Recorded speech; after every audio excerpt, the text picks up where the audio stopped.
Okay. Well, welcome everybody. It's great to see you all here for our first drop-in 21.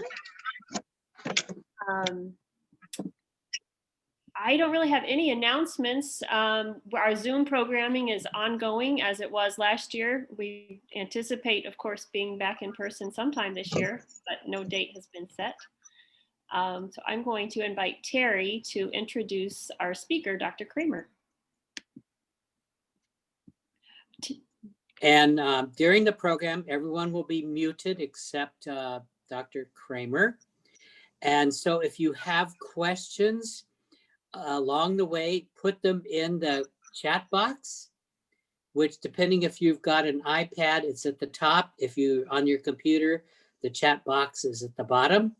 And at some point in time, we'll have him answer your pressing questions.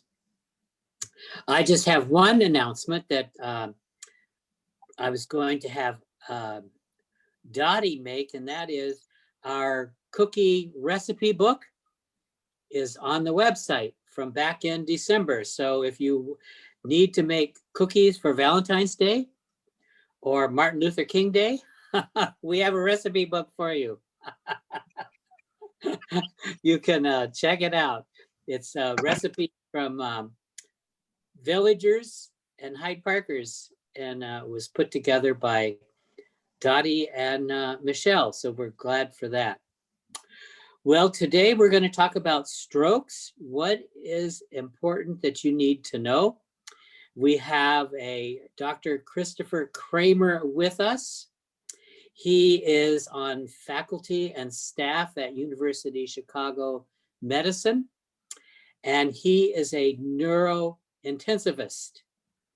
And those of you, I had to look that up myself. What is a neurointensivist?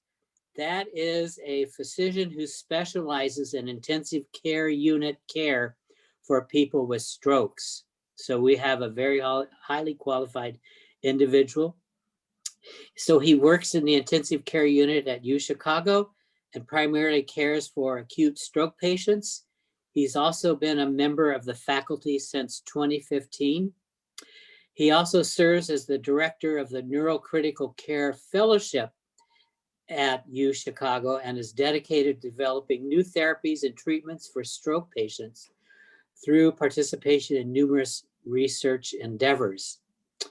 We want to welcome you, and if there's any more information you want to share about yourself, feel free to do that, but we want to welcome you and we're glad you're here with us today. Dr. Kramer. Oh, sounds good. Thank you for the really warm introduction. It's a real pleasure to be here and really appreciate you guys having me. Happy New Year. I think we probably could all agree that it might be off to a better start, but on the positive note, just wanted to share that I did get my second vaccine yesterday, and aside from a little bit of a sore arm, things are going pretty good. A bunch of my colleagues also got the vaccine too, and pretty minimal side effects, just a sore arm. Some people got chills or fever, maybe for about, I don't know, maybe about 12 hours after the vaccine, but within a day, everybody got back to normal. So just wanted to share that with you guys, because I think that they're actually changing the delivery. And so especially everybody over 65 should be up next, especially with pre-existing conditions and everything, to be able to get the vaccine pretty soon. So hopefully that's you guys too. Yeah, so we were just sharing, I lived in Hyde Park for 5 years. I just moved out to Lakeview. And so we were just talking about, some of the things that I miss about Hyde Park. And I grew up in, or at least around Chicago my whole life. And I'm a neurologist that works in the ICU basically. And so I take care of stroke patients of all types. And that's what I'm here to talk to you guys today about. So without further ado, I guess I could probably pull up my PowerPoint.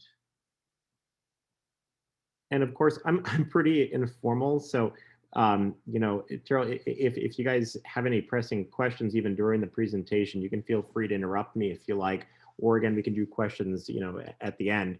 This is actually a first for me. I've never given a talk like this in front of this audience. Usually I'm talking to residents or other doctors or something like that. So, I'm going to try to break things down and everything for you guys. But again, any questions, if I didn't make something clear, please feel free to let me know. So First thing first, of course, but when you're talking about stroke, you got to get the definitions right. And like, of course, the first question is, well, what is a stroke? And, I remember before I got into medical school, a lot of things came to my mind. I heard about like an embolism or an aneurysm or something like that. I knew that they were bad, but, I didn't know exactly what caused it. And actually, the medical definition is not any more specific, really. It's the sudden onset of a neurological deficit, and so it doesn't really tell you what caused it. And of course, that leaves a lot of subjectivities. Well, what is a neurological deficit? So that goes into kind of the signs and symptoms of the stroke, and we'll talk about that in a second. But what happens in a stroke is there's damage or potential damage to an area of the brain, and the symptoms that come about are a result of which part of the brain is involved. And so, for example, if the part of the brain that's responsible for controlling the movement of your face is involved, then you start to get facial drooping, usually on one side. And so usually people have a little bit of a slurred speech with that too, because you use your lips quite a bit to be able to, make words and everything. Arm weakness is another pretty prominent symptom with stroke, and that can either be, it's usually present throughout the entirety of the arm, but it can also be just in certain portions, like for example just the hand, or just the shoulder, for example. Speech difficulties are another sign of stroke. Slurring of the speech, or sometimes patients with stroke will sound like they're drunk, almost balance center in their brain is off. Or sometimes people with what's called aphasia, where the speech centers of the brain are involved, have difficulty talking at all. Like they're completely mute. They can't say anything. Or what does come out of their mouth, it doesn't make any sense. Those are the types of speech difficulties that we're looking for. Unexplained dizziness is another one. It's usually like a roller coaster type dizziness, like the room is spinning. And usually people are pretty nauseous with it. It makes them a little bit sick. A severe headache is also worrisome too, and not like a normal headache. Like a lot of people have migraine headaches, and they kind of know what their headache feels like. This is a really sudden onset severe headache that usually feels pretty different. That's also pretty worrisome. And then of course blurred vision, and that can mean a lot of things too. Double vision, blurring of vision just as it is. Where absence of vision, where some darkness comes over one eye or the other. All of those are symptoms that could be considered potential stroke symptoms. And that's why stroke is complicated. We talk about stroke is often compared to heart attacks, for example. And while there are a lot of atypical presentations of patients with heart attacks, like for example, patients who have heart attacks with, arm pain or something like that you hear about, most people have some kind of chest pain. And they have pain to begin with, which makes people uncomfortable. A lot of people with stroke sometimes don't recognize, even in themselves, that these are stroke symptoms, because sometimes they're a little weird or a little bit funny. Maybe they're just numb on one side or the other. That's not listed in these symptoms, but that's another symptom that can happen with stroke. And so they may just put it off and say, it'll get better in a little bit, hopefully. And as we'll talk about in a little bit, that's the last thing that you want to do. You want to get that evaluated as quickly as possible. So anyways, these are just some of the symptoms that are related most of the symptoms, I would say, but there are some other ones that can happen as a result of a stroke. Now, again, that's a lot of symptoms, and sometimes it's hard to remember. And so what the American Stroke Association has done is came up with an acronym to help us remember. And it's called the B-FAST acronym. B is for balance, again, kind of what we were talking about before on the other slide, where people experience sudden onset of dizziness, usually like the room spinning. E is for eyes, double vision, blurry vision, etc. Face is F, for drooping on one side of the face or the other. A is for arms, weakness in one arm or the other, and S is for speech, like we were talking about before, either difficulty producing speech or slurring speech. And T is for time, and we'll talk about time in a little bit. I'll get back to that. But again, this helps us kind of summarize some of the symptoms that happen in somebody who's potentially having a stroke, this B-FAST acronym. And again, this is why the symptoms happen, is because different parts of the brain are involved in the stroke. For example, if you're in this area where the mouse is, well, you might have some problems with speech and also with moving the right arm if it's in the left side of the brain. And if you have a stroke, for example, in the back part of the brain, then you might have problems with vision on the opposite side. So that's why strokes have so many different symptoms, because it all just depends on which part of the brain is involved. And when you think about stroke, the best way to to talk about what causes a stroke in the first place, how does that brain get damaged? Well, it has to do with the pipes. And not to simplify my job, but I'm kind of like a glorified plumber, at least to some degree, with regard to stroke therapy. In the case of what's called an ischemic stroke, you have blockage of one of the pipes that's leading to the brain and supplying that part of the brain tissue. Now, the brain tissue is really, really metabolically active. And so if it doesn't get the blood supply that it needs to be able to survive, those neurons or the brain cells start to die. And that's what we call, again, an ischemic stroke. There's another type of stroke that we're going to talk about today called a hemorrhagic stroke. And basically what happens during the hemorrhagic stroke is where that same pipe, instead of getting plugged up, there's a tear in the pipe, and then the blood, or water like in this case, is able to extrude outside of the pipe into the brain tissue. And this is where, again, we get this nomenclature. And this is why the term stroke can be kind of confusing, is because there's many different types of stroke. But the two main types are what we call an ischemic stroke. And this is where a blood clot gets lodged in one of the arteries of the brain. And again, all the brain tissue downstream of where that blockage is no longer gets the blood supply that it depends on. And then you have a hemorrhagic stroke, where usually there's some defect, it could be an aneurysm or something else, that causes a tear in the blood vessel, resulting in that blood going out into the brain tissue or around the brain tissue, which we'll talk about in a little bit too. And within even these subtypes of ischemic and hemorrhagic strokes, there's other different types within that. And so again, that's why stroke is a bit of a loaded term, because there's again, many different subtypes of it. We won't go through all this stuff. We'll try to keep it relatively simple, but just know that there's many different types. And stroke, of course, has a huge impact, not only in the United States, but worldwide. It's the 5th most common cause of death in the US, 2nd in the world. Somebody's having a stroke every 40 seconds, and every 4 minutes, somebody has a stroke-related death. More importantly, I think it's the leading cause of disability. And the hardest thing that I typically see in my job is not necessarily that a stroke kills somebody, is that, it leaves them permanently disabled, where they're going to be in a nursing home for the rest of their life or something like that, all these really sad situations. And the number of people who remain permanently disabled after a stroke is up to 50%. So again, it's a very severe disease, not only because it kills people, but I think, at least personally, and more importantly, because it can disable people. Not only that, is if you have a stroke once, you're also more likely to have a stroke again. And so having a stroke is also an opportunity to be able to figure out why it occurred in the first place, to be able to tailor medications or whatever needs to happen, or lifestyle changes to be able to prevent it from happening in the future. So what are the risk factors for stroke? Well, again, stroke is very similar to a heart attack, and that heart attack is basically a blockage in the blood vessel that supplies the heart. So the stroke and heart attack share a lot of the same risk factors. Obesity, lack of exercise, sleep apnea. I don't know if you guys are familiar with that, where a lot of times when people are sleeping, the floppy tissue in the back of the throat, especially in people who are a little bit more overweight, can plug up the trachea, and it causes people to stop breathing at night. That can also is associated with stroke.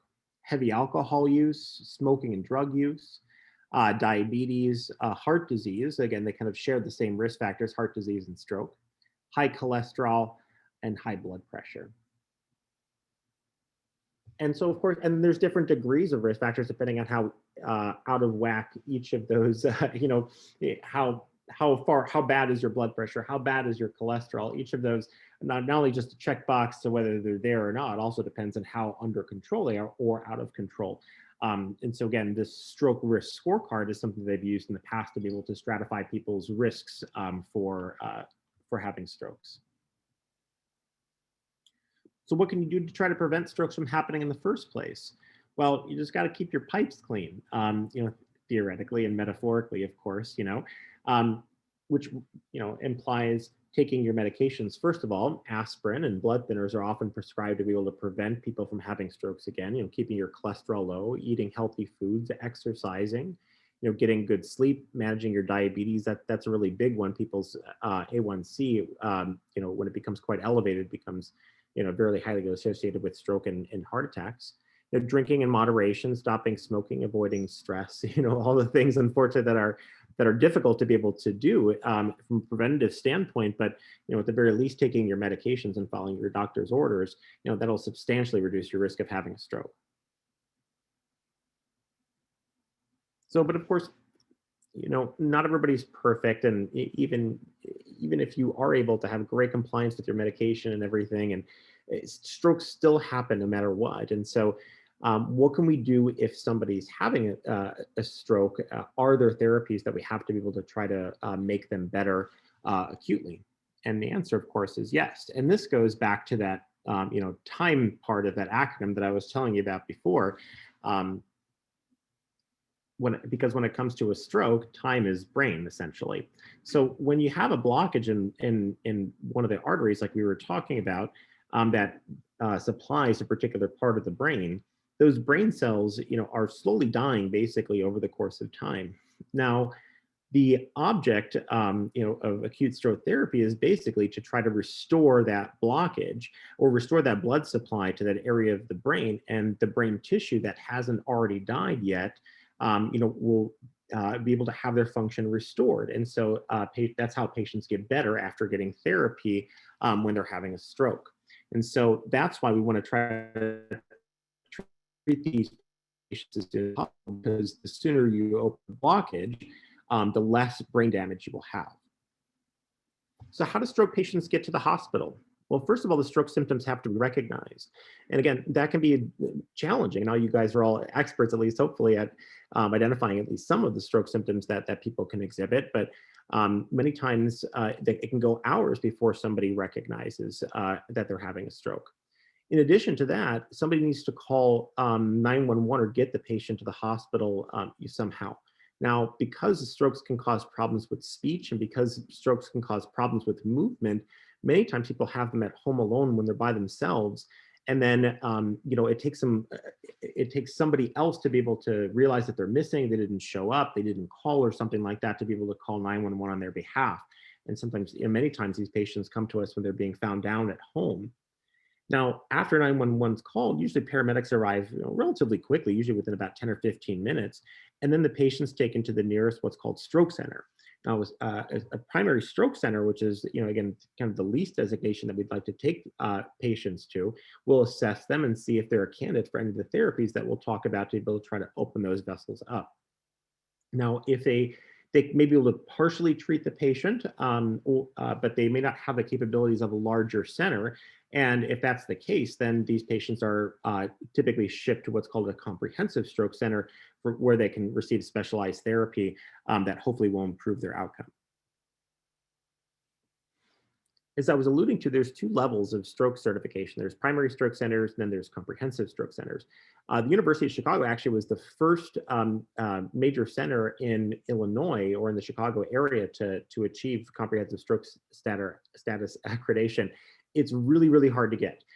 We get evaluated every 2 to 3 years, where they assess everything we do, including, how our times are for getting patients through, what our follow-up is with patients, and so on and so forth, a variety of different things. So it's really, really hard to obtain this status. And so again, we want to try to get patients to these centers if we can, because they have the specialized care that's needed, to treat patients the optimal way. But the problem is that, again, this doesn't, as I kind of alluded to before, many times there are trouble getting patients to the hospital. For example, only half of stroke patients will come in through EMS or through, the paramedics, and only about 20 to 60% arrive within 3 hours of the symptoms of their stroke. And even less than that, 15 to 30% arrive within the 2-hour window. But the majority of the 911 calls are made by someone other than the patient, because again, many stroke patients aren't able to make it to the phone themselves. And so this is where, activities like this, like educating and talking to you guys, can really make a difference, because many times you are the people who are identifying, family members or friends who are having a stroke and getting them to the right place at the right time so they can get the therapy that they need to get better. So as I talked to you before, there are a few different types of what we call ischemic strokes, where there's a blockage in the blood vessel. This is what we call a thrombotic ischemic stroke. These are just different types of different ways the clots can form, basically. So, again, if you're smoking, you got high blood pressure, your diabetes is out of control. You've probably heard about plaque, this substance that kind of starts to build up on the inside of the walls of the arteries. That plaque attracts the clotting system of the blood and can cause a clot to form by it, which blocks the flow downstream.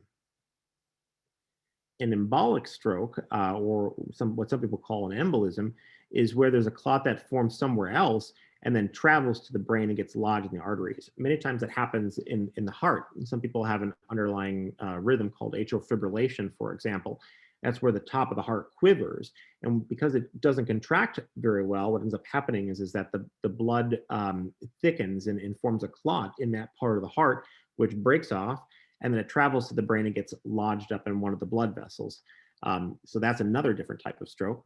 And the third type is what we call a lacunar stroke, where these really, really small blood vessels that are going into the deep parts of the brain also get caked with some of that plaque, and then ultimately become inflamed and clot off entirely. So similar to plumbing, there's a couple different options to be able to treat somebody who's having, an acute blockage or an acute ischemic stroke. One is to use, just the analogy with Drano, like a chemical cleaner, or another is a mechanical device where, like a snake, where you go in and you get the blockage out. Let's talk about, again, the chemical treatment first. And that chemical treatment is what we call TPA. And I'm going to show you a video here. There's going to be a lot of jargon. Just try to ignore the jargon, and I'll tell you a little bit about the concept of the video as we go through it. Activase, also known as recombinant tissue plasminogen activator, or TPA, is the only drug approved by the FDA for treatment of stroke. Growing plaque can rupture, promoting thrombus formation by activating the coagulation cascade. So again, that plaque forms. Platelets and red blood cells aggregate at the site of injury, causing further narrowing of the artery. This Clot forms impedes there. blood flow even more and causes turbulence in the artery. It also increases the likelihood of thrombus formation. As the thrombus grows, it causes increased vessel narrowing, leading to partial or even complete occlusion. The occluded artery leads to ischemia and tissue necrosis. When a piece of thrombus breaks off, it's called an embolus as it travels up the artery. During a stroke, ischemia can progress to infarction. Beyond the infarction lies still viable tissue called the penumbra. Cells within the penumbra are potentially salvageable if blood flow and vital oxygen are restored promptly. The penumbra is the focus of fibrinolytic treatment. Now let's look at the thrombus itself. Inside the thrombus are strands of fibrin, the protein that forms a clot.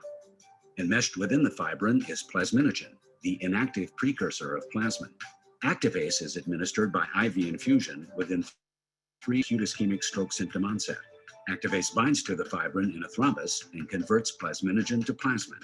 Plasmin then breaks the strands of fibrin and dissolves the clot. As the clot dissolves, blood flow is restored, and viable tissue may be reperfused. Although the original infarction remains, when surrounding cells in the penumbra are saved or reperfused, function may be restored. So again, sorry that was a little bit technical with some of the language there, but at least I hope the concepts go through, where this medication called IV TPA is approved to treat patients within what's called a 3 to 4.5 hour time window, 3 or 4.5 hour time window, after the stroke starts. And that medication essentially dissolves that clot and reopens that blood vessel. And most patients will have an area of brain tissue that's been damaged before it was open up, but many times there's tissue around that core area that was not getting very much blood supply, just enough to kind of hang in there, but not enough to cause you to function.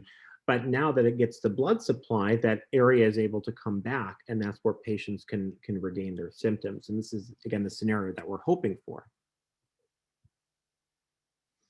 And this is just a graph showing, again, not to get technical or anything like that, but the earlier you get the medication, the more effective it is for two things. The clot starts to harden over the course of time, and the medication typically tends to work better right away. And the second thing, of course, is that typically over the course of time, brain cells die. And so if the earlier you give it, the higher likelihood that you're able to restore blood supply to the area of the brain that hasn't already been damaged. And this is a card that we typically show to patients when they come in because of course, there's some risk with the medication. Because this medication essentially is a blood thinner that's dissolving the clot, it can have bleeding side effects. And those side effects sometimes can be severe, including bleeding into the brain. Now, the vast majority of patients do not have any bleeding side effects at all whatsoever. And that's what this card is trying to show, that, again, there are 100 people on this card. Out of all of these, the ones that are in green are going to improve after getting the therapy. Those that are in the white stay the same, and those that in the red down at the bottom get worse, and that's usually due to the bleeding complications. Only one person will die who gets the medication out of 100. So again, the side effect rate, the severe side effect rate is only about 1%, whereas about a third of the patients who get this medication will improve with regard to their ability to be able to become or to function after they get outside of the hospital. So who does not qualify for the therapy?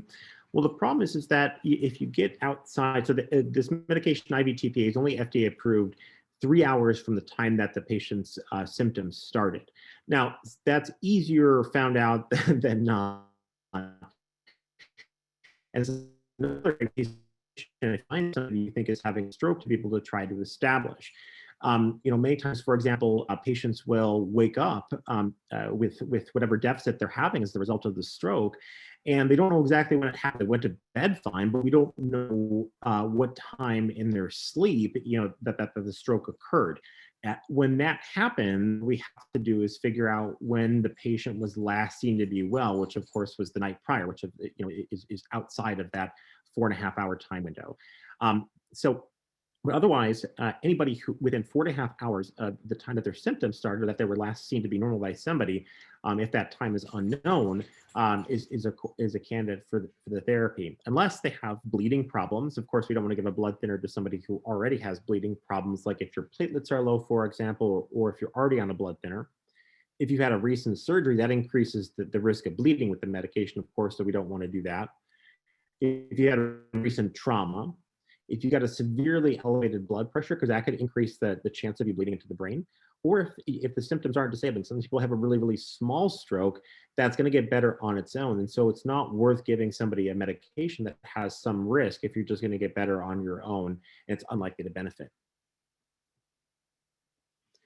Now, of course, sometimes the medication doesn't work. The clot's too big, for example. Some of the bigger clots, they're too long and too hard for that medication to be able to work. And so you need something to go in there and disrupt the clot to break it up, to be able to restore that blood supply.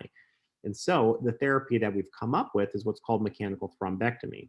And again, I have another video to show you because it's easier to show you sometimes than describe it. And again, kind of forget all the technical stuff I'll translate after the video, but this gives you a good idea what the concept is.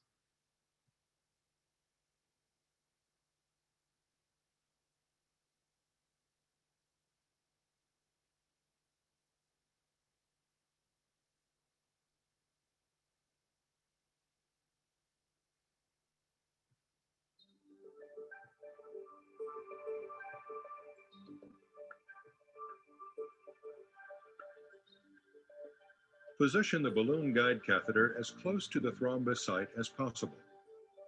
Connect a rotating hemostatic valve, or RHV, to the fitting of the guide catheter, and then connect the continuous flush. With the aid of a suitable guide wire, hold the guide wire in place and advance the microcatheter. Position the microcatheter distal to the thrombus so that the usable length portion of the solitaire FR will extend past each side of the thrombus when fully deployed. Once the microcatheter is in place, Remove the guide wire and tighten the RHV to secure the catheter.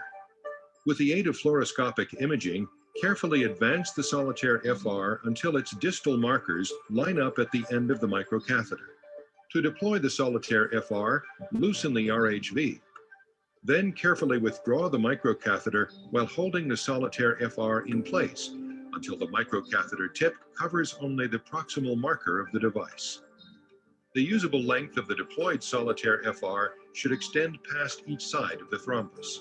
Tighten the RHV around the microcatheter. Angiographically assess the revascularization status of the treated vessel. Inflate the balloon of the guide catheter to occlude the vessel. To retrieve thrombus, slowly withdraw the microcatheter and solitaire FR as a unit to the guide catheter tip while applying aspiration to the guide catheter.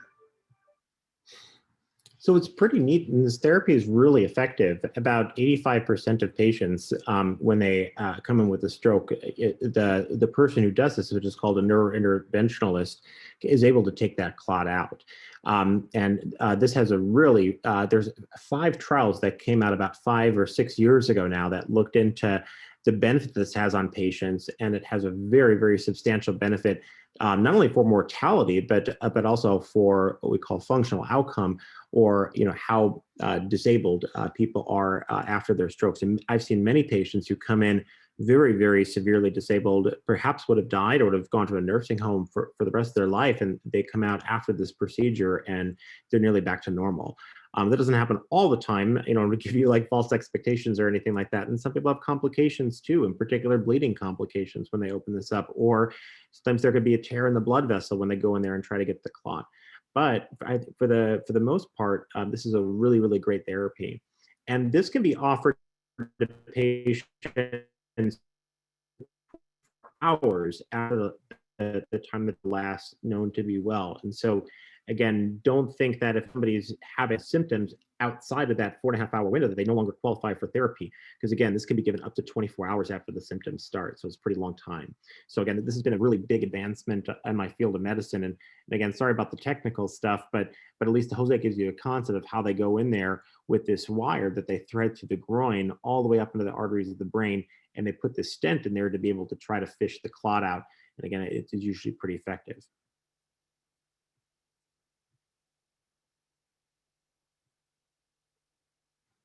And this is an actual, one of the patients that I had, one of my first few years that I was practicing independently.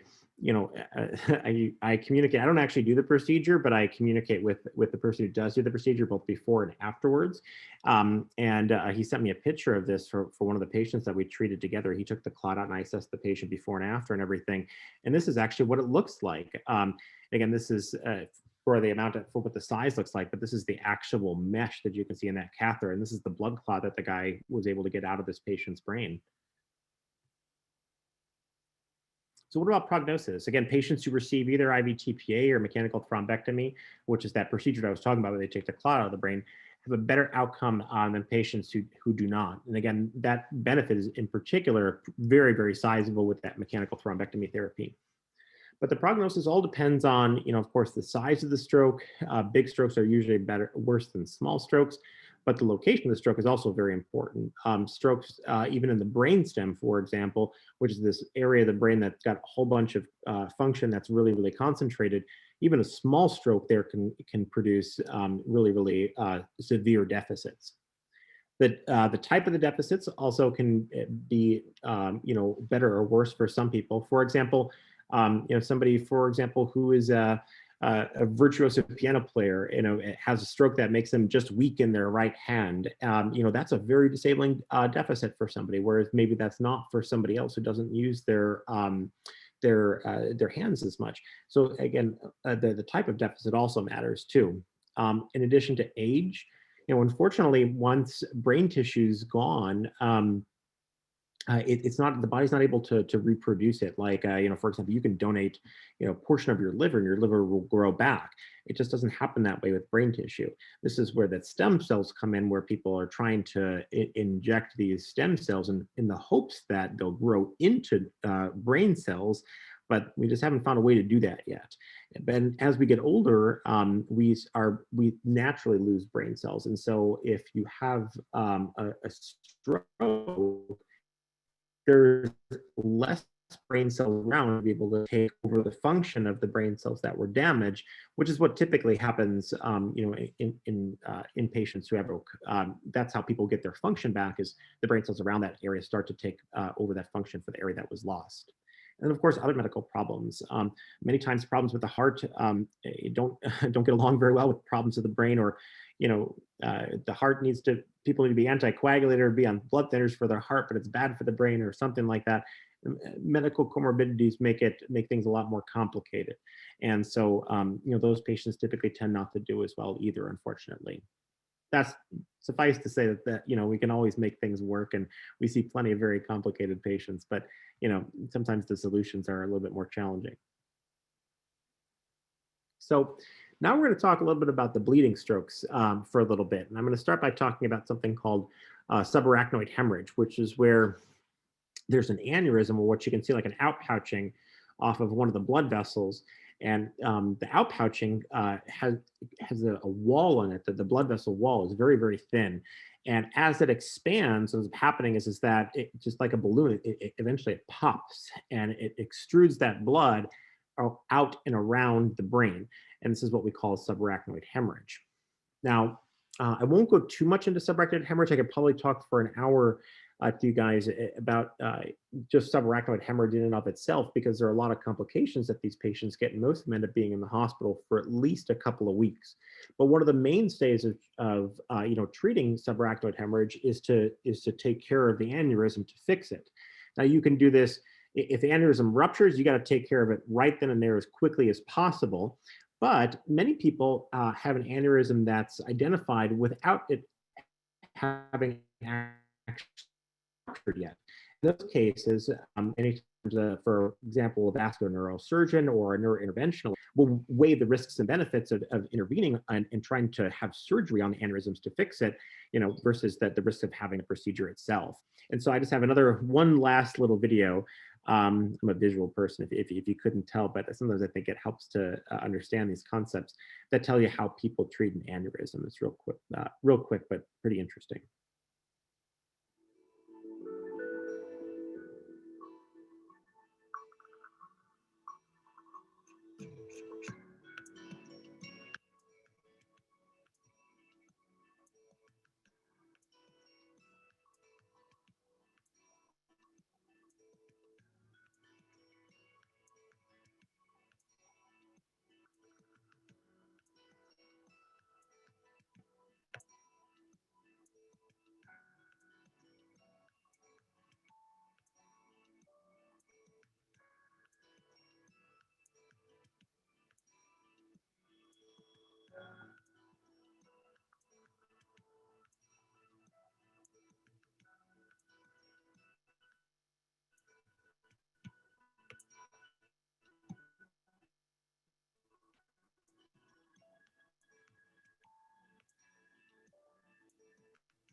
Now, the other type of hemorrhage, which I'm going to spend the rest of the other type of hemorrhagic stroke that I'm going to be talking about for the rest of the time here is what we call intracerebral hemorrhage. Now, instead of that aneurysm, intracerebral hemorrhage, which is a little bit more common, happens in these really small vessels here, where again there's usually an outpouching, and the blood is able to spurt out into the brain tissue.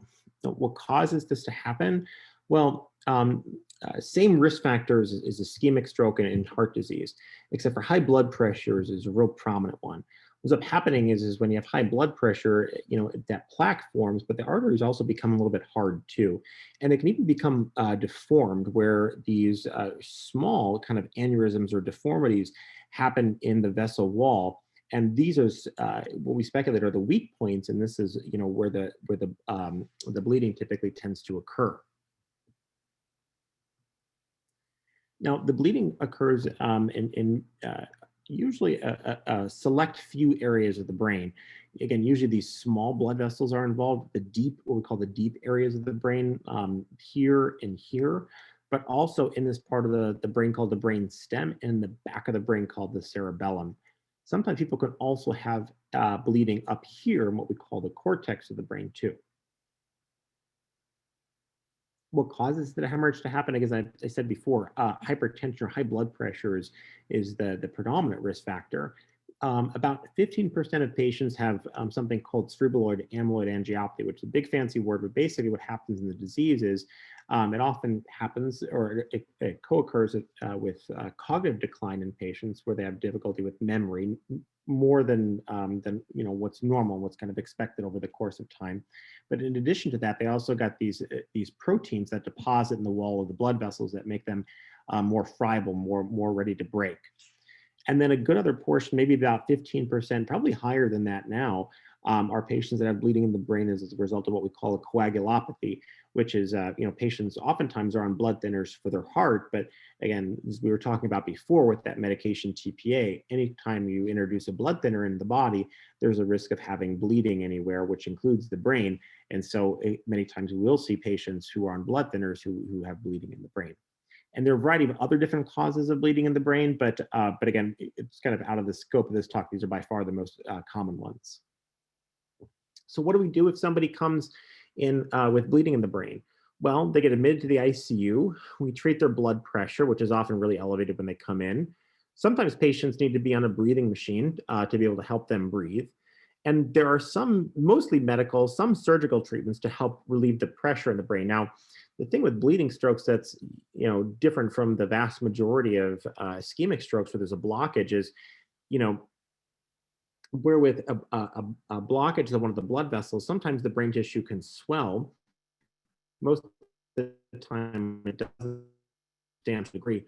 When you add blood to the brain, shouldn't be there, it can make the brain tight and cause the pressure to increase inside the skull.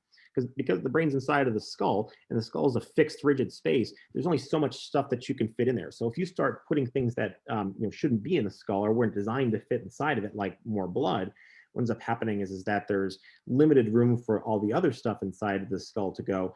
And you can have problems with brain pressure and what we call herniation. And that can be a method that these patients die. And so we control that, or at least we try to. But the thing is with an intercerebral hemorrhage, unlike ischemic stroke, there's no therapy that we can give patients most of the time right away that's going to stop the bleeding right away or improve their outcomes. We just don't have, like a TPA or a mechanical thrombectomy for hemorrhagic stroke like we do for ischemic stroke.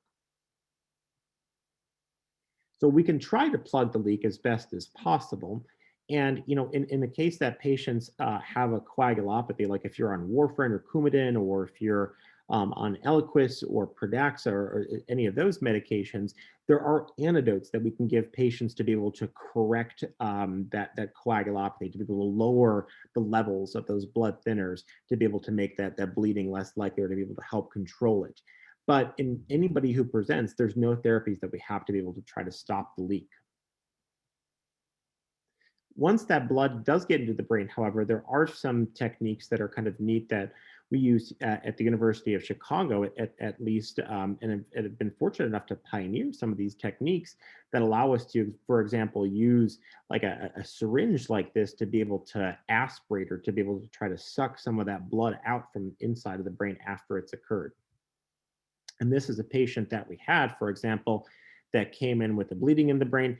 Many times, especially in patients who are on blood thinners, the bleeding expands before it eventually stabilizes, especially in the early hours. And this patient's bleeding expanded a little bit, as you can see, eventually stabilized. And the neurosurgeon just put this catheter inside of this, the bleeding, and they injected a medication called TPA, the same thing, the blood thinner that we give for stroke patients, ironically enough, but it's localized, and it makes this blood liquid, so it can be sucked out of this catheter. And as you can see all the way here, this is what the patient ended up with, was just the area of bleeding, which is all the white stuff there, decreased over the course of time, over the course of a few days, which is pretty amazing. Actually, this is a great result, and the patient improved pretty substantially with that as well. And then, of course, with both types of stroke, really the mainstay of getting people better is good rehabilitation afterwards. The way that the undamaged brain cells take over for the damaged brain cells is they need to be stimulated. And so they get stimulated by, working and doing exercise and stuff like that to be able to take over that area of the brain, again, that had been damaged in either the ischemic or the hemorrhagic stroke. So what about prognosis in intracerebral hemorrhage? Well, actually, intracerebral hemorrhage or bleeding in the brain is in general much worse than somebody who has a clot from an ischemic stroke. The mortality is up to about 40 to 50%, depending on if you're talking about intracerebral hemorrhage or subarachnoid hemorrhage with an aneurysm. And most importantly, only 20% of the survivors are what we call functionally independent at 6 months, meaning that 80% of the people, if you want to look at it the other way, require some help at 6 months to be able to live. And again, I think that personally is very hard for patients and for patients' families too. So the amount of blood in the brain is the most important determinant of the outcome. It would make sense. The bigger the bleeding, the worse people have a tendency to do. And most of the bleeding occurs, like we were talking about before in the other slide, within the first couple of hours after the patients have symptoms. Now, location, like age, medical comorbidities also contribute to prognosis. But again, the bigger the bleed in general, the worse off patients are going to do. So the question is, of course, can we do better to be able to try to take care of these patients? Can we limit the amount of bleeding inside of the brain so that the bleeding is not as big, and we can improve, patients' outcome? They can die less and they can do more. And so one treatment that has come out, at least has been tried before in the past, is what we call recombinant factor 7. And what factor 7 is, it's basically, it's a normal protein that we all have, and it's part of the clotting cascade that the body uses to be able to try to, if you cut yourself, your body uses this protein to be able to plug the leak, essentially, to make it so you're not bleeding anymore. And factor 7 is the only medication in the former trial that was shown to substantially decrease the bleeding in patients who have intracerebral hemorrhage. It's got a rapid onset of action. It works really, really, really quickly. And while we use it for hemophilia and other isolated medical conditions, it's not approved right now to use for patients with intracerebral hemorrhage. The thing is that the trial that initially took a look at this medication to see if it improved outcomes in patients with intracerebral hemorrhage found that the majority of patients who did much better were those who got it sooner, which of course makes sense, right? If this medication works to be able to stop the bleeding, it essentially plugs it up, from the inside. It makes sense that the earlier you give it before the bleeding continues to expand, the better off the patients are going to be. And, so it was speculated that because the patients in this trial were allowed to be enrolled for far longer than that 2 to 3 hours, that, hey, we need to really study these people who are getting the medication early, because this is a potentially deadly disease of which 80% of the people are going to need care to be able to live. If we give this medication early, maybe it can have a chance of improving the outcome for these patients. Of course, everything comes at a cost in medicine, right? And so, the side effects of the medication, unfortunately, are not trivial either, though. Now, it only happens in about 5% of patients who get the medication, but they can get clots in places that they don't belong, like the heart, causing a heart attack, or it can cause what we call pulmonary embolus, where there's a clot in the lungs, or in the legs, for example, or even in the brain. It can cause strokes too. Again, far less commonly than being able to plug the leak, but it's still side effects that occur with the medication. And so that is the basis of a trial that we're considering pursuing at the University of Chicago, called the FASTEST trial, which is where we're trying to figure out if we give this medication factor 7 early in patients who are having bleeding in the brain, is it going to help them? Because again, we don't want to just make sweeping recommendations, about this therapy to everybody in the country before making sure that, the benefits of taking the medication are worth the risk. So the way that this trial is designed, again, I don't know how familiar you guys are with medical trials, is, they basically, in order to study something in medicine, you have to have what's called a control group, patients who are treated just the normal standard of care way, not any less, of course, than what's called the treatment group, which is where they get the treatment, whatever you're trying to study.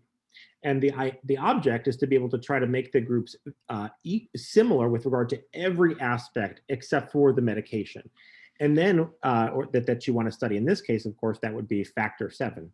And over the course of time, you follow these patients and you see, hey, does it actually work to be able to decrease the size of the bleeding?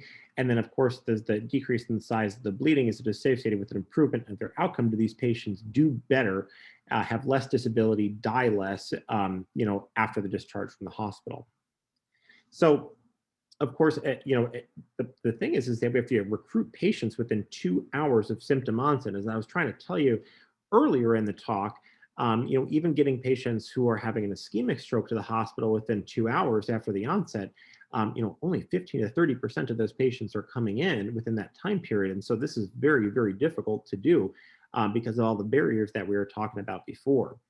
And so again, somebody who wasn't able to get the medication within 2 hours of presenting to the hospital wouldn't qualify. Likewise, people wouldn't qualify if they're like in a deep coma and they have a very, very large hemorrhage, that patient's not, we know that patient's not going to survive, or people with recent heart attacks or strokes or other blood clots, people who are on blood thinners, of course, women who are pregnant, and then anybody who does not want to participate, of course, does not have to participate in this trial.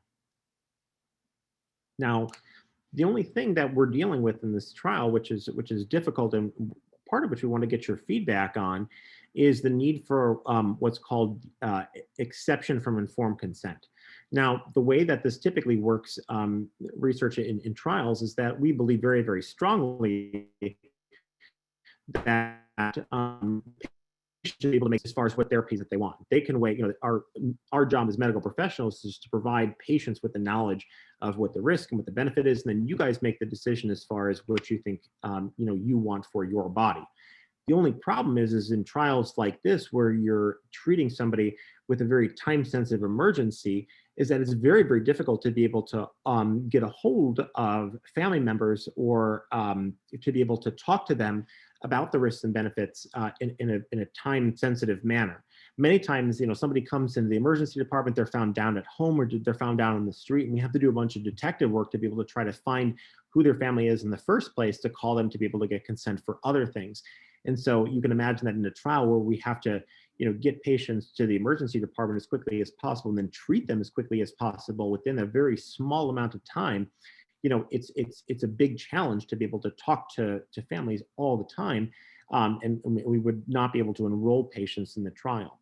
So what has been developed for this trial in particular was this exception from informed consent, where centers that are involved in the trial, which is the majority of the Chicago area, are basically, after informing the public that they're going to and start enrolling patients, everybody's going to be assumed to consent that they want this medication, or to be enrolled in the trial at the very least,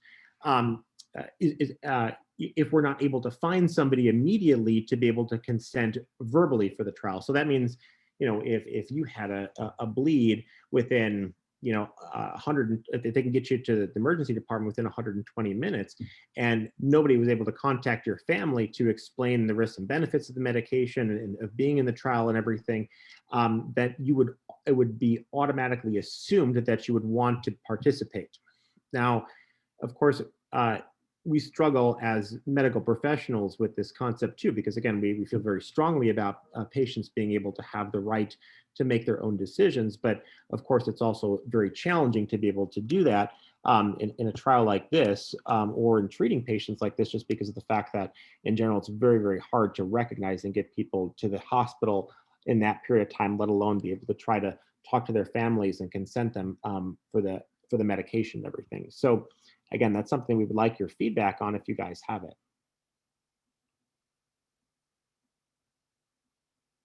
So again, this is just pretty much everything that I had already said. And this is just some information about the trial as far as who's running it. This is a national trial or international trial that's going to be run out of, I think, primarily Cincinnati with Dr. Broderick over there, but it's at multiple centers throughout the Chicagoland and also throughout the country and even other areas of the world, including Japan. So what can you do? Just some practical things. Of course, reduce your stroke risk. We talked about all the preventative factors: eating right, good exercise, taking your medications, going to see your doctor, and everything like that. Those are, all going to prevent. Those are going to help prevent strokes in a vast majority of patients. Also, as we talked about, it's difficult to get a hold of patients sometimes when they come into the emergency department, their families. And so it's often a good idea to, if you don't already, to have phone numbers of people that care for you, or that you care about, that can make decisions for you if you're unable to make them on your own. I guess that the important piece that I forgot to mention before is that because stroke, affects people's ability to be able to use language or understand language, even sometimes they're not able to consent for themselves. And so that's why we have to rely on family members many times to be able to, give us consent for research, or even just to do a procedure in general. Also, it's a good idea to keep a medication list on you. We want to know if people are on blood thinners in particular to begin with. And so that's really beneficial. So having a medication list really, really helps. Also, a system to check in with loved ones. It's really hard, and I've talked to a lot of family members. Gosh, if I would have checked in sooner, I would have been able to catch this. And well, of course, it's never anybody's fault, but it can certainly help to have some kind of system where, if you're living by yourself, to have somebody that checks in on you, via the phone, at least every day or so. That can be really beneficial and can really help you and help save your life. Knowing the signs and telling others, and maybe you could save seriously, you can save somebody's life. I talk to family members all the time. Like, they bring in somebody, with a stroke, and we're able to help them. You can really save somebody's life. And there's heroes, just everyday people like you guys, that exist out there, that they're helping, and to recognize people and get them to where they need to get therapy. And of course, like I said about this fastest trial with giving this medication factor 7 to stop this bleeding in these patients. If you have any feedback, we would love to have it. And in fact, at the end of this, we'd like to send you guys a link to a survey, just to ask you a few questions kind of about your opinions and everything. We really appreciate your participation. That would be it would be a delight for us. So with that, I think that's all I have for you. But I would love to open up to questions, and hopefully you guys enjoyed and everything was clear.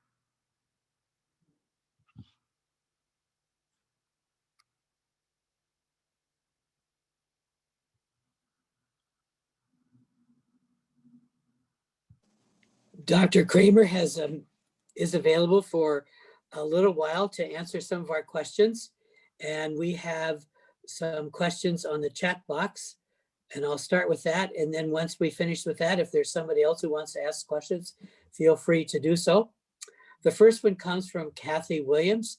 She says she is a retired laboratorian.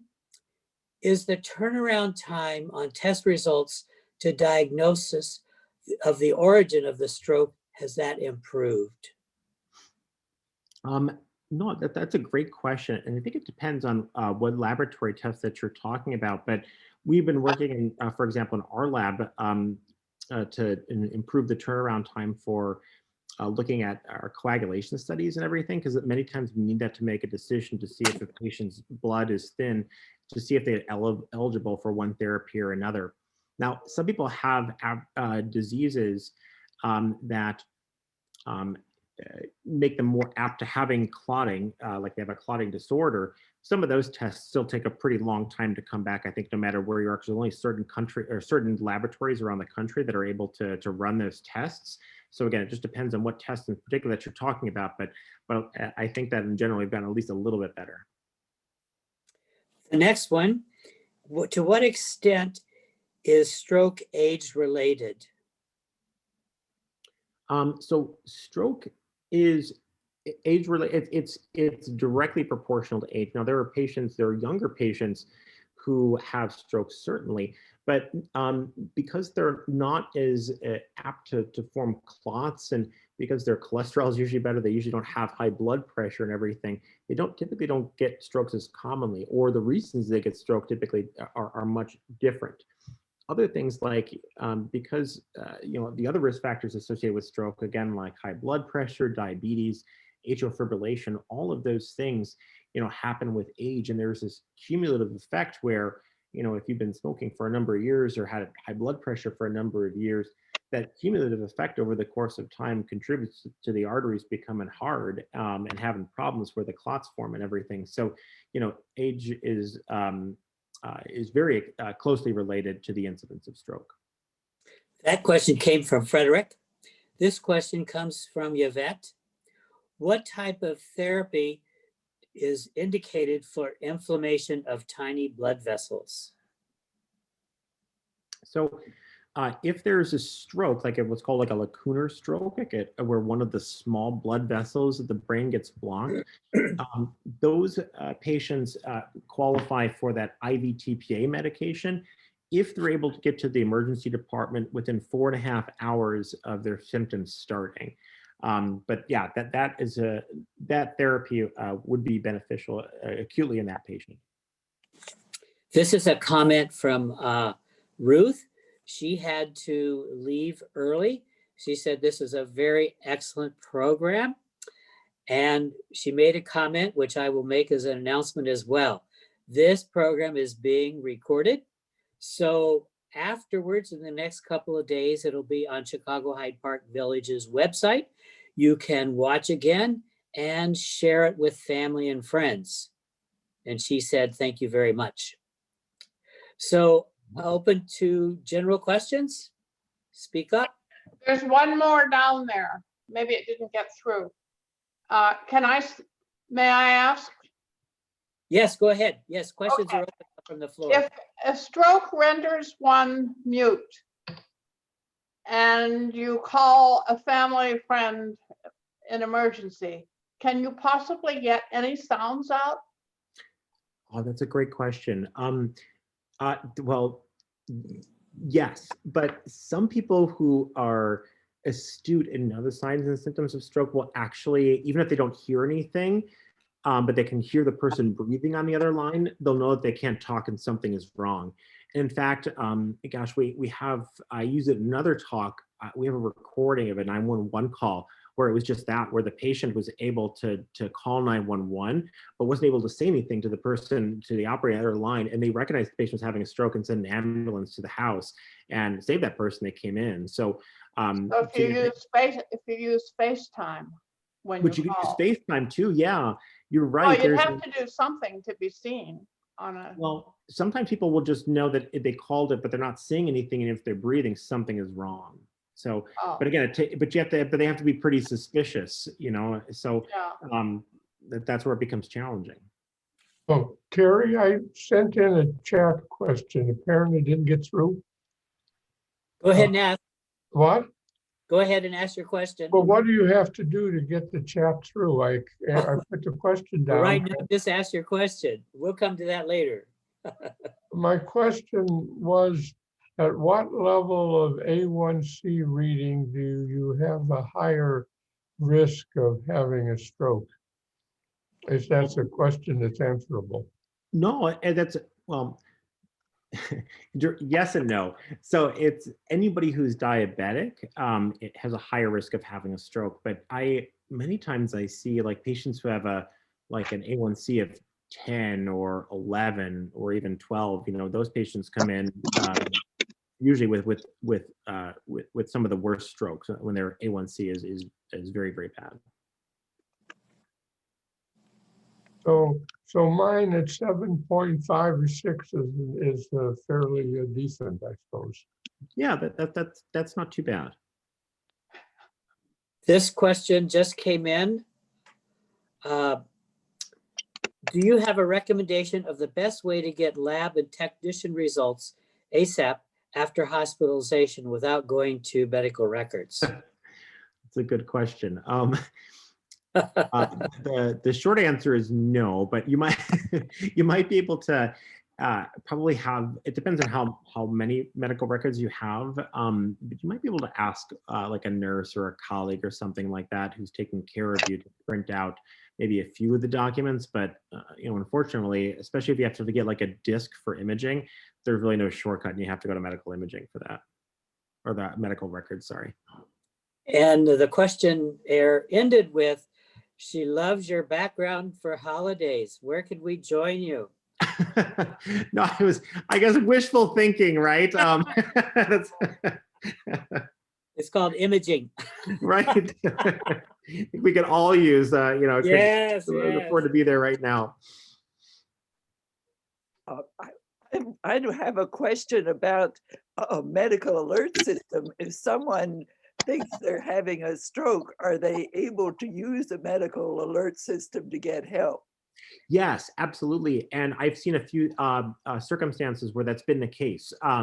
It depends, of course, on what deficits the patient has and how to activate the device and everything. But in general, usually people can use it. So absolutely.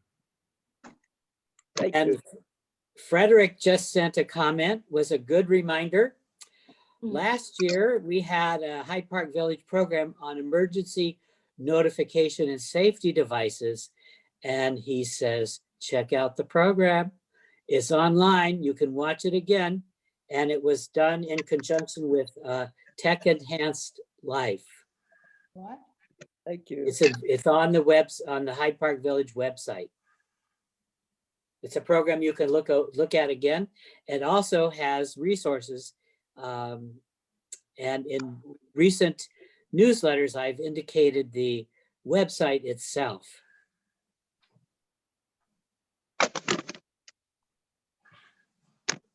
Any other questions? I was wondering, is calcification of the arteries related to stroke? Yes, it is. The calcification of the arteries happens as that plaque forms. And so, yes, many times can be associated with strokes. Not exclusively, like there's no, you know, some people talk about a calcium score and risk of heart attacks and strokes and everything like that. To my knowledge, there's not anything like that with the brain. But in general, you know, patients who have that calcification and that plaque in the arteries that supply the brain can be at higher risk of having a stroke. Is there a way of reducing calcification? Definitely. So by getting lowering your blood pressure, getting your diabetes under control, stopping smoking if you are smoking, getting your cholesterol under control, all of those things will help with that. Thank you. Well, I have a question. My husband over the years has now and then had TIAs. And what we've done, the first time we went to the hospital, but since then he takes an aspirin and gets flat. And if it doesn't disappear within 15 minutes, I would take him to the emergency room. His symptom is speech. So far, there have been no other symptoms. Are we doing the right thing? I don't know, to be honest. It's hard to be able to tell. Now, I guess if you see a neurologist and you all feel comfortable with that plan, it's you know, it's hard to go against that. But in general, you know, I'd like to know what exactly is causing that. And many times, if people have reproducible symptoms like that, there are other options. You know, if medical therapy isn't working, but that sounds like it might be a little bit of a complicated case. Do you see a neurologist? Do you see a brain doctor? Oh, yeah, well, basically he had a heart valve replaced and he's in his early 90s. Gotcha, okay. About a year ago. So when he does have a TIA, we let the heart doctor know. Gotcha. So they're kind of keeping track. I see. Okay. But particularly with a pandemic, I don't particularly want to take him to the emergency room, but we do keep an eye on it. No, you're right, and I think that you know, the textbook answer would be, you know, that maybe you could be, I don't know, I want to say that you could be doing more, but at the same time, you're right, there are a lot of limitations, and that's why we individualize therapy, right?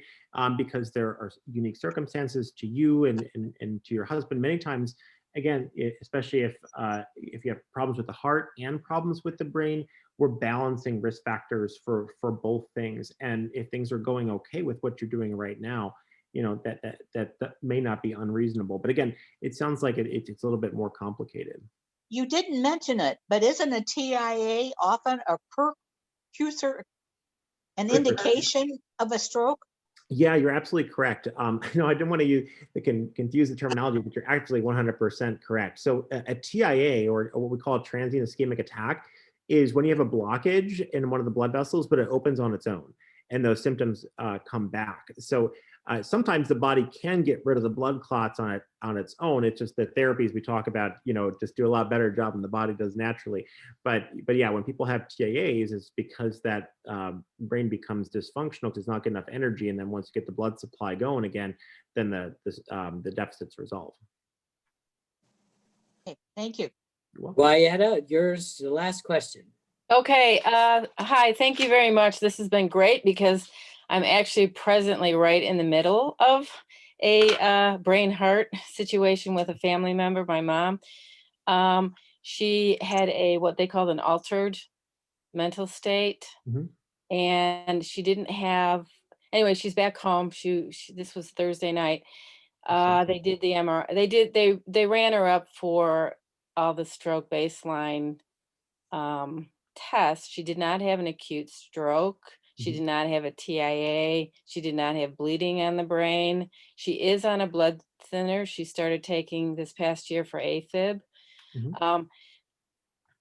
Historically, she's doing all the right things for her, medical self. She's always taken care of herself, and she's on, the care of a cardiologist. I have a lot of notes from over the weekend. She's back home. She was just sitting there, basically waiting for 2 more tests, but we decided it was best to get her back home. She's basically where she's at, or she's at herself. She does have cognitive impairment. I have a lot of notes, but I feel like I want to see the lab results and talk a little more. The neurologist did state, and they gave her a little change on her statin drug for possibly inflammation of those tiny blood vessels, but it's kind of an unresolved diagnosis. So, I brought her home because when you have cognitive impairment, she was just staying there to get 2 more tests, a carotid artery and an echo, which again, she's under the care of a cardiologist. So I'm not sure what to do. I'd like to find out exactly what she has, and if there's anything I should do further. I'm beyond this, because it was kind of a unresolved, the minute the paramedics got her, by the time she was in the van, she was like to herself, and what are you doing, and what, but I was literally sitting across from her, and she had I was talking to her, and then she was not responsive. And nothing happened facially, nothing happened physically, but she was not responsive. And I thought she was annoyed with what I was asking her, and I was pounding on the table, and then I saw a little bit of drool at the side of her mouth, but nothing. She didn't slump, but she didn't respond to me, and we immediately called 911. So there you go. So I'm trying to figure out what to do next. Well, first of all, I'm sorry that you had that experience. It's always hard to have somebody hospitalized, especially now with COVID and everything. It's much more difficult. And I think that, well, in general, I see a lot of patients in the hospital too who have this, altered mental status, and of course, strokes can do that. They could present like that, but many times it ends up being the brain can be affected, especially if somebody has cognitive impairment to begin with, by anything that happens, in the body. Like, for example, I don't know if you guys ever get the flu and you just kind of feel like you're slow and you can't think properly and everything. You can imagine that, if you've got prior strokes or you've got cognitive impairment, that having something going on in your body that creates that inflammation, it has that effect, but it's like 10 times worse because, again, you don't have very much to begin with. And sometimes, it even takes some time for patients, especially if they have cognitive impairment, to come back to normal after being in the hospital, just because their whole schedule and their whole life has been shaken up by all of this. Now, I think what might be worthwhile, because there could be a lot of things, contributing, and of course, you don't want to miss something either. I'm not trying to be dismissive, but it sounds like they at least did a pretty good workup. But she probably would benefit from seeing, I don't know, hopefully do you have an appointment with a neurologist as an outpatient, somebody to be able to see, to go over the hospitalization and keep an eye on things and make sure that, your family members continue to get better over the course of time? Well, this is what's really kind of unsettling. With her, with the attending hospitalist, it was agreed that, it was best to get her, as you said, back into her routine and get her back home because of the isolation and just, Yeah. um, but the discharge papers were scant. There were 2 pages. There was not even a follow-up outpatient for these 2 other exams, which I had talked to the doctor about. There was nothing about the medication, the slight change on her statin drug, which I'm continuing with her normal statin drug. So that was kind of, and I didn't have the, what do you call that? The case manager never called me back yesterday. They called me the day after she was exited. I'm not trying to throw anyone under the bus, but I'm just trying to move forward. So I'm actually talking with her GP and her regular GP and her cardiologist right now. But her GP, I'm trying to get her someone local because she lives with us now. And, her GP's out in one of the north suburbs. So I'm just trying to pick up with her current, regular doctors. But I'd like to get that information. And they said I have to go to the hospital and I have to fill out the paperwork and put it through medical records. So, I mean, I have copious notes from as it was happening. But it's like inconclusive, I guess.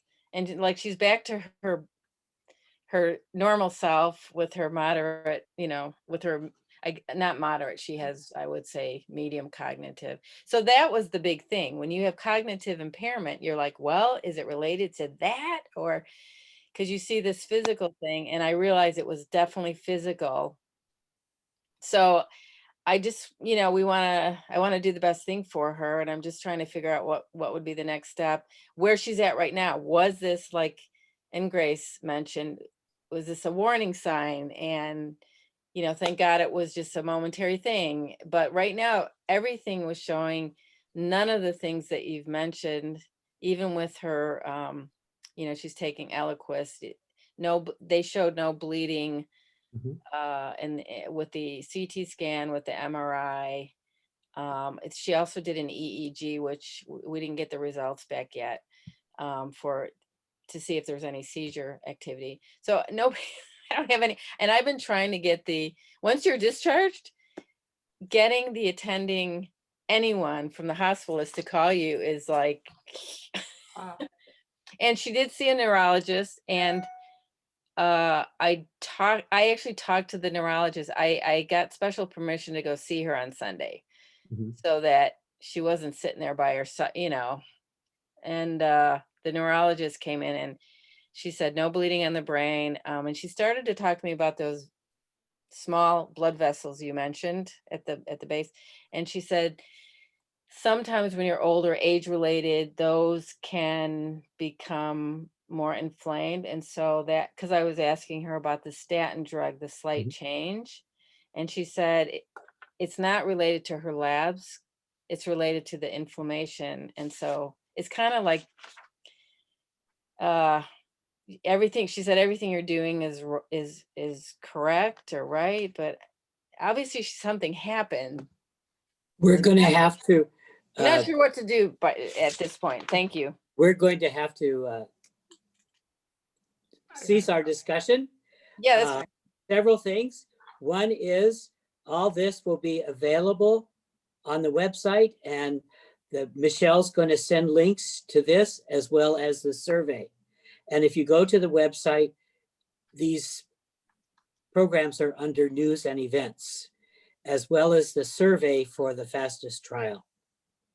Our next drop-in is on January the 27th, and it will be on the topic of dementia-friendly community.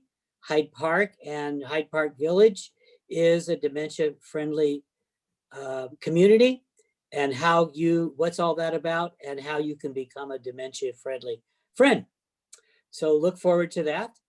And we want to thank Dr. Kramer very much for his time and attention to us and the conversation, and answering our burning questions. Thank you. Thank you all. Really appreciate that. Thank you very much, Dr. Kramer. If we Thanks. end up having a stroke, we hope to God you're our doctor. Well, I hope to never see you in the first place. No offense, but We're not going to take that personally.